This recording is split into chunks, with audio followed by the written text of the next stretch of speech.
Now, it's 20 years since Gloucestershire's Nightstop was first opened. I just want to tell you what they do. They're an organisation that works specifically is to keep young people aged 16 to 25 off the streets at night. Over the past 2 decades, it's helped several hundred of our youngsters, not only finding them a bed for the night, but just advice, support, and the story of why they need that help at such a tender age. Well, it's now moved into a new building on Lady Belgate Street in Gloucester with more space, allowing to offer more services. And our reporter Mark Smith has been to meet 2 women to hear how they've been helped by this. Back in 2014, I got a little bit of issues, family issues, I'm not going into details. So I was forced to leave. 26-year-old Larissa and Rio first came to Gloucestershire Nightstop 8 years ago. Originally from Cameroon, she relocated to join her parents in Gloucester in 2009, but 5 years later had to leave the family home.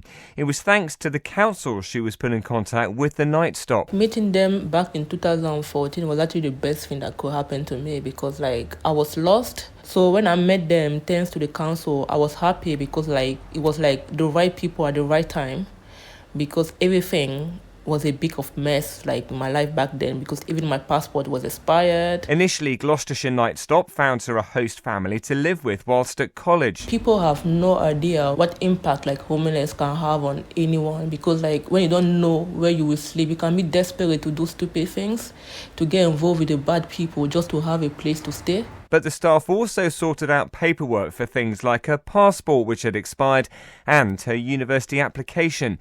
Now she works full-time as a support worker for vulnerable people, but on her spare days she runs the Nightstop's befriending service, listening and having empathy with other young people who find themselves in the kind of place she used to be in. It's more comfortable for somebody that have been there to speak to the befriended, because I don't lie to them. I always tell them what I went through.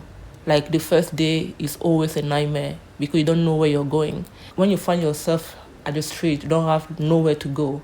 You get involved with different things that make you panic. The befriending service is one of several new services now being offered by the Nightstop. So this is our young people's kitchen. Right. So it's an opportunity during the day for them to work with our Daystop worker Harvey and sort of learn some basic skills around cooking. There is now a Daystop too, giving people somewhere to go instead of loitering on the streets. As well as being able to have a shower and use the washing machine, young people can also learn how to write a CV and cook a good meal. What we like to encourage them to do is, say for example they want to have a spaghetti bolognese, we say, okay, we've got the pasta and the sauce, we'll come with you to Tesco to get the mince and the onions and things like that.